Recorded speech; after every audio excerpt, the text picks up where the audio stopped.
Try that again. Hello everyone, and welcome back to Anachronox. This is part 19 of Let's Play. We are currently on Hephestus. We recently got access to the library, and Grumpos did his research, and we found out about customizable MysTech, or at least partially about it, which opened up our new little UI here, Elementor, which we haven't really gone over yet, but will eventually allow us to set up more customizable MysTech abilities. Anyway, we do have some things we want to handle up now, real quick, while we've got the time, before continuing on. Fetch Stiletto and bring her back here. I'll explain everything when you return, and pick up any bugs you find along the way. Wait until Roe Bowman gets a load of this. So yeah, we are going to want to now keep an eye out for those little colored bug piles. Be a good boy and wash your hands. That we've been seeing around the world. Because those now give us bugs that we will need for the customizable MysTech.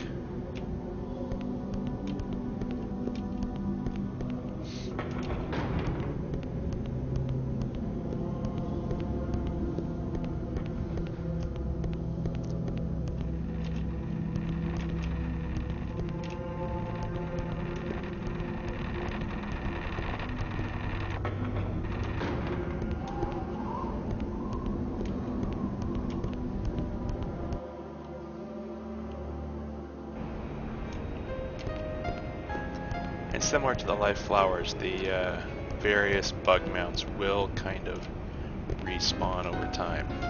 Well, not necessarily respawn, but we'll be able to loot from them periodically. So they aren't limited to just one-time use, but it does take a little bit of time to refresh.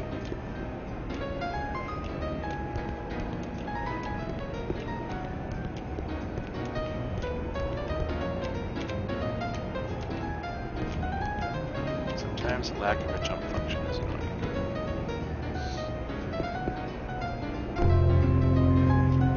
And that's another host for our...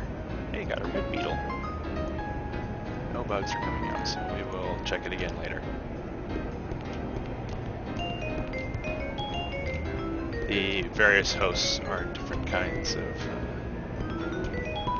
MysTech items.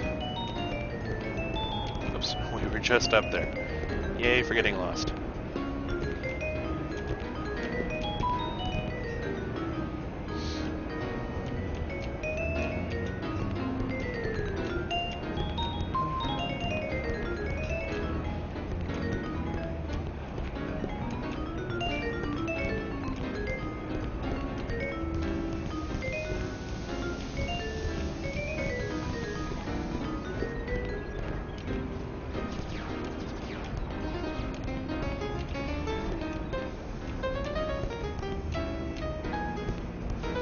Yeah, just scouring the area, looking for the any other bug mounts we have. Here's one. Another red beetle.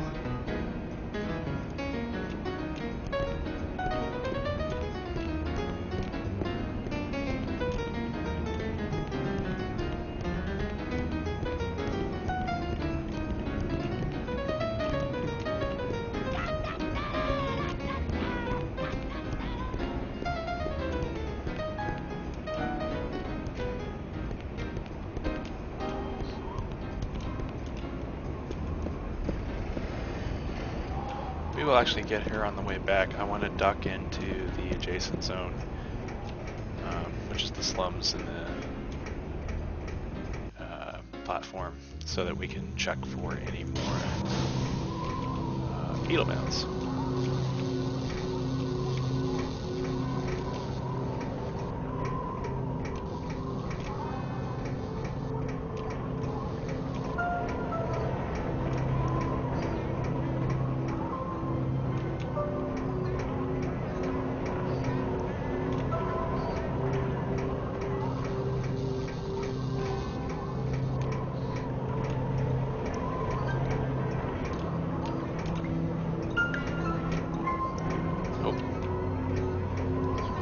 missed.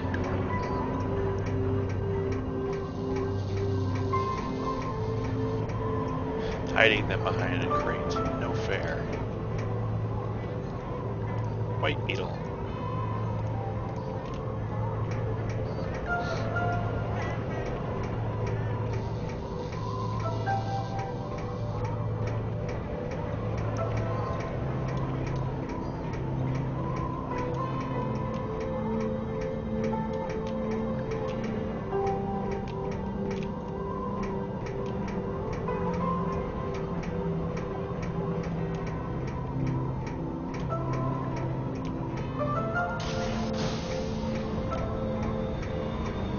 Fortunately, the mounds themselves are reasonably easy to spot.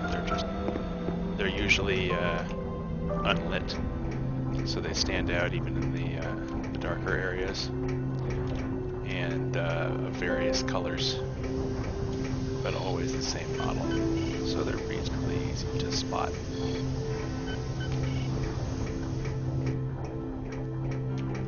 Alright, I think we've basically got this. Oh wait, is this up to the landing pad?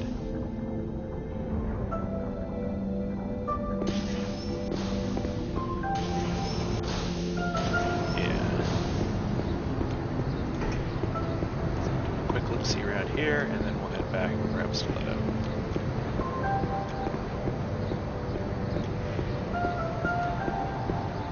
Alright, so looks like there are only the 3 bug mounts in this area, the 2 red ones and the white one.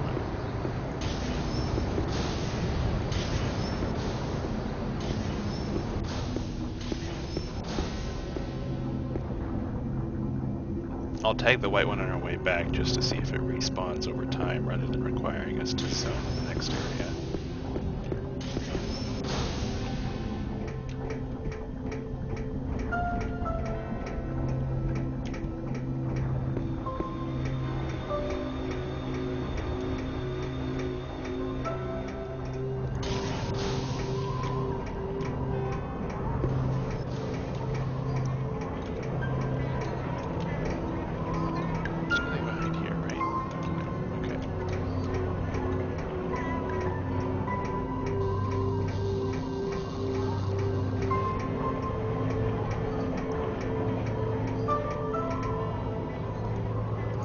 Yep, that one's actually respawned.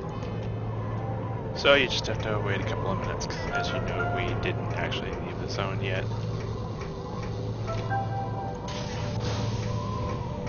Which means that the 2 red mounts in here should have respawned as well.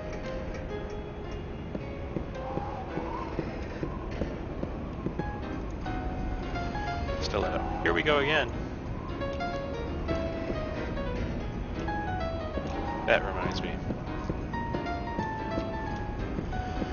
I know we were just back here. However, she does get a much better weapon from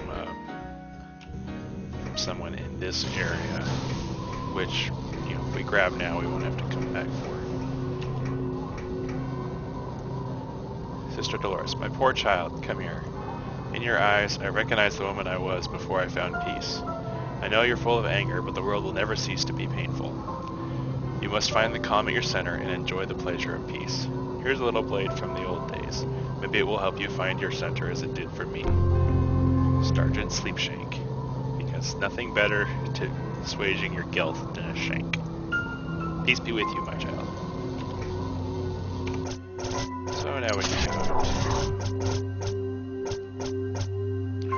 replace the Vista double blades with the Sleepshank, which is a good rating. And when we get Grumpus again, we'll be able to get his good rated weapon as well. But we don't have to go all the way back there, we just have to go to the entertainment district.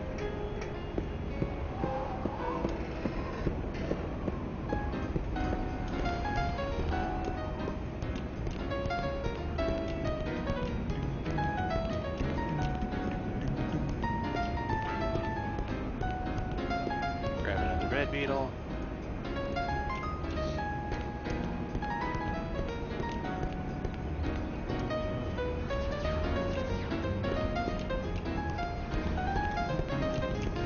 I know where I'm going, really.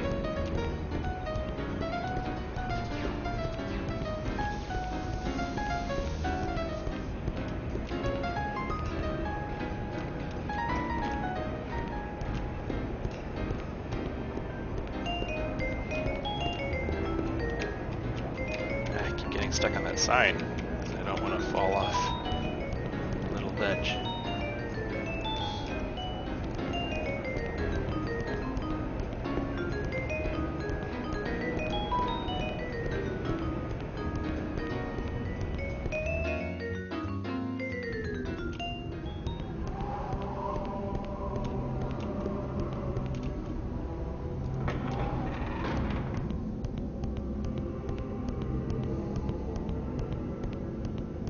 I think before we take Stiletto all the way back, we are going to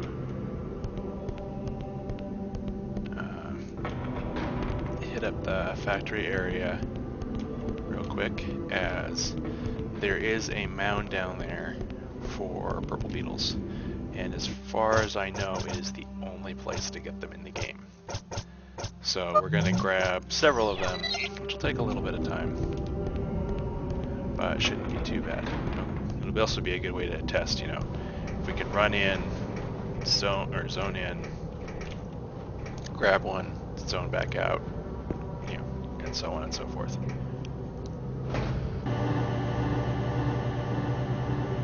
We're going to try to get 8 of them.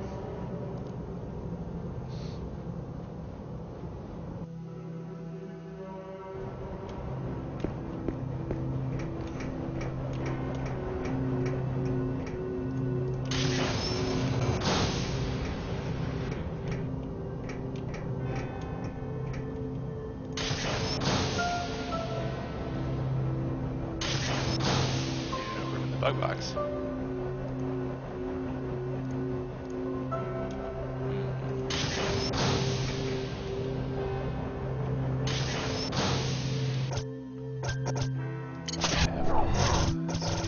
Oh, right, because they have various little configurations.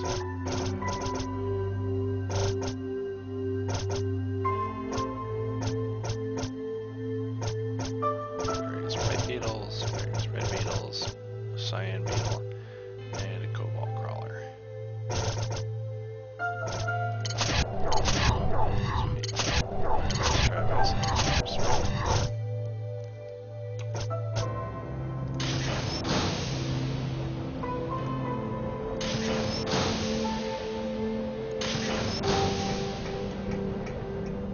Let's see, now that I don't really want to keep poking at that, I realize that's going to be incredibly boring, because I'm not going to be able to think of things to say in the meantime. So, actually, I'm going to try to get us a little farther in the story. And not, or at least far enough so that we aren't heading off to the next dungeon quite yet, but we've got everything else done, at which point I can do some offline playing to get more of those bugs without having to take up valuable stream time and your time watching me wait and click on a little bug mount repeatedly, because that's not entertaining.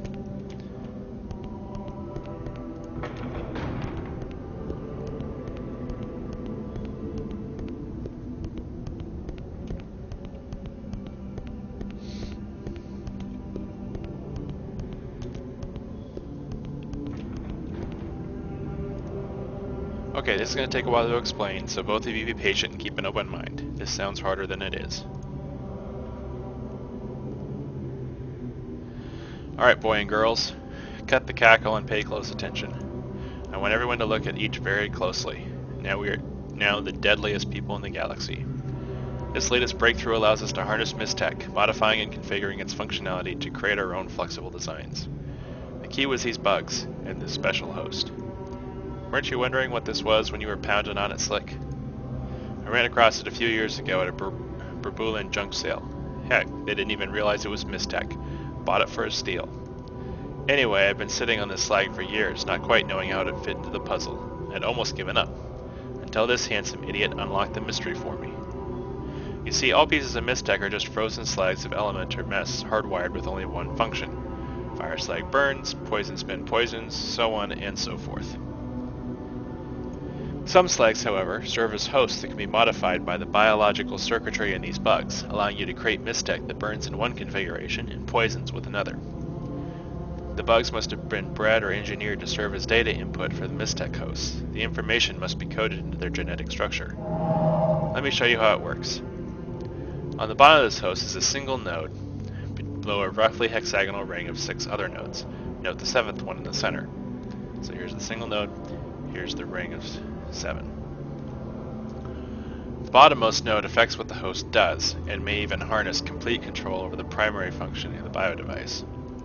So when you place a bug on the host, certain nodes will glow with a chemical light that indicates active nodes. If you look carefully, each is slightly colored. These glowing nodes either determine what color bug you can place in them, or how happy the bugs will be in that particular slot. We need to experiment to know for sure. Also, some bugs contain more involved data and light up more nodes than others. Keep an eye out for these more valuable bugs. And one last thing. I have reason to believe that you can, quote, feed these bugs even when they're locked into position in the host. Look around places we've found MysTech for anything these bugs might be eating. I found one of them chewing on a petal from one of those reblooming life flowers. So let's try some of those first. After that, maybe they eat Bippy. I've asked Fatima to keep track of our hosts. One of the perks of being a trailblazer is that we can name them whatever we want since we're the first to discover them. Okay? What's your problem, Ace? What part of my lecture didn't your small handbasket of neurons understand? Just put a bug on the bottom node. It will dictate the function of the device. Then put other bugs in some of the glowing nodes above it to complete the function. Then hope you have enough energy to use it. Don't worry about the other hoo-ha. Your brain's probably doing 60 trying to tie your shoes in the morning. Okay, so we all done here? Okay, so now that we figured out the Elementor system, let's seek an audience with the Grand Mysterium, shall we?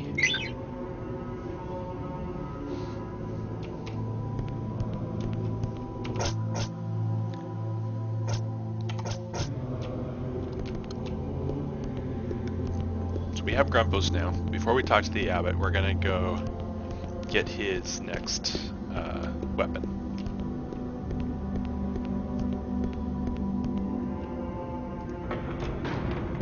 Which isn't too far. It's just going to be out in the entertainment district.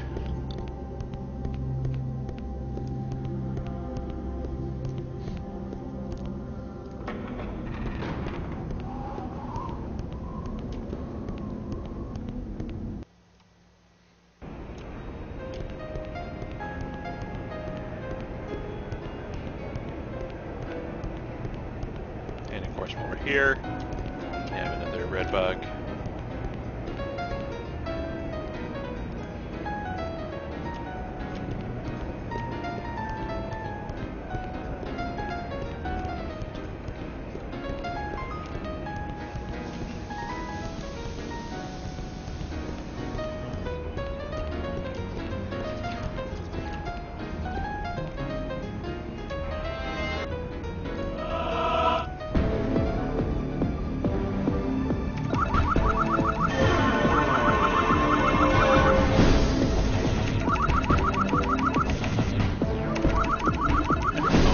Forgot about the whole downward build on this bit.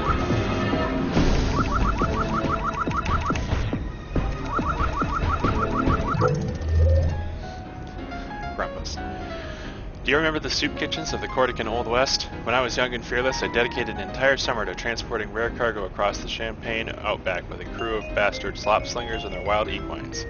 I'd sit around the campfire with these guys, staring out into that place where lick the flame meets the black of the sky, in a wash of sorrow, regret, and anything else I care to throw in there. And those boys could carry on conversations without uttering a word or moving a muscle. They had some sort of hidden code I wasn't privy to. Sometimes one of them would suddenly burst into laughter, or break into speech mid-sentence, as if the cryptic language can't contain the feverish words in his brain.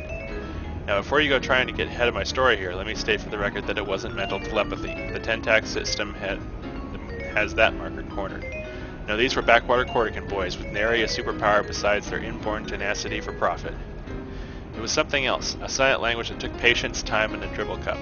In fact, it wasn't until 2 months on the hot, lonely Corsican trail, transporting a cargo of unrefined banana wood, that I realized how they did it. My first clue was that they couldn't communicate with their code while in the dark. My second clue, which was even more important, which was that they had to be looking at each other for the code to work. That's how I figured out the secret, and the secret was this. Cortican Morse code. But instead of communicating with auditory dashes, they transmitted their code with the pacing of their blinks.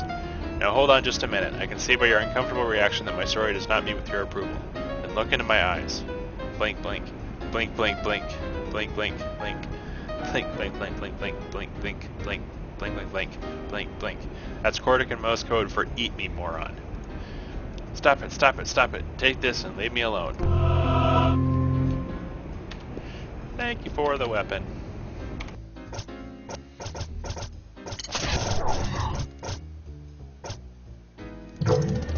Now they all have their good quality weapon. Does everybody have?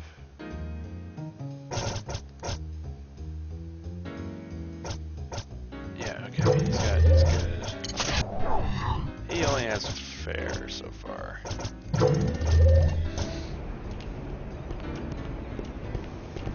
going the wrong way. Gotta tweak this red mound real quick since we're here. Another red beetle.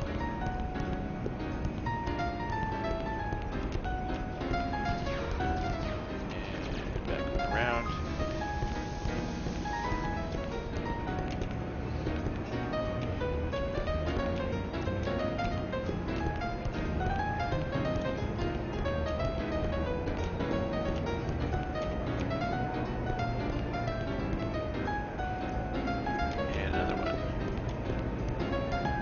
A lot of red beetles.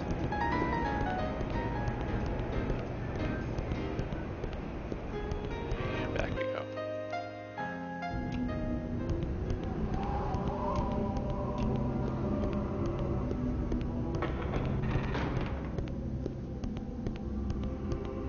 Alright, you gotta save here before we talk to the abbot, because if he sticks us in the dungeon, then I'll have to reload the save and get the beetles from them. But I obviously don't want to make you guys sit through that.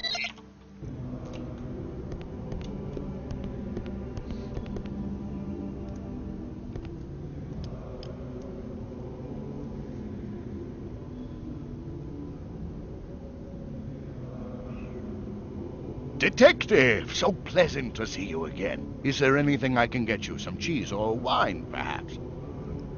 How about an audience with the Grand Mysterium?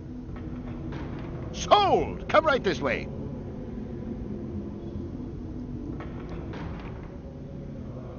That was easy. Wait a minute. Doesn't the Grand Mysterium live up in the tower? Mm-hmm. Then where are we going? The Mysterium Levant? Uh-huh. You're gonna make me do something, aren't you? Someone has sabotaged the main pump deep inside the Levant. No monk has the strength or courage to brave the many miles of dangerous terrain leading to it, but we know you can be trusted with the job. I'm not your handyman. Forget it. I'm sure the Grand Mysterium will want to congratulate you personally for handling this problem. You're a leech.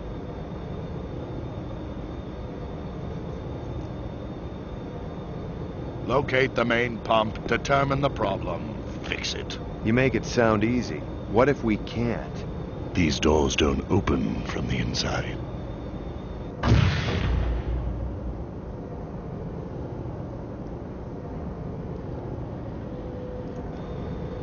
And yes, they do open from the inside.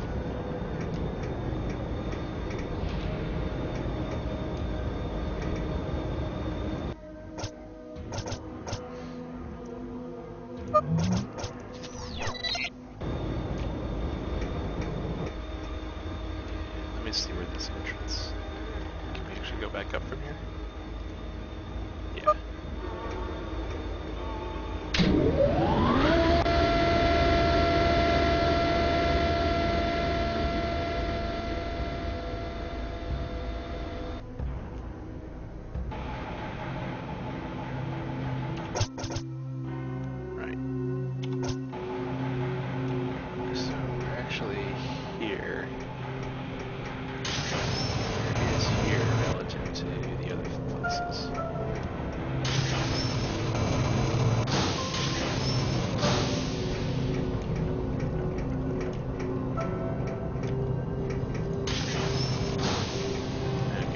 It's not too terribly far in.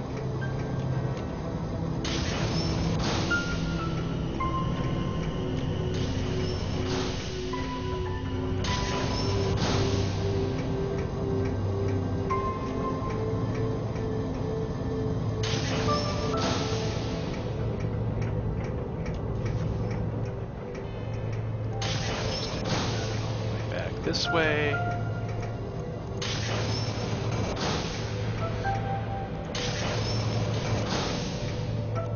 Oops, and then take it down here, through, to the left, down the corridor, on the right. Alright, so I'm going to stop the stream here, and I'm going to kind of poke at this bug mound for a while.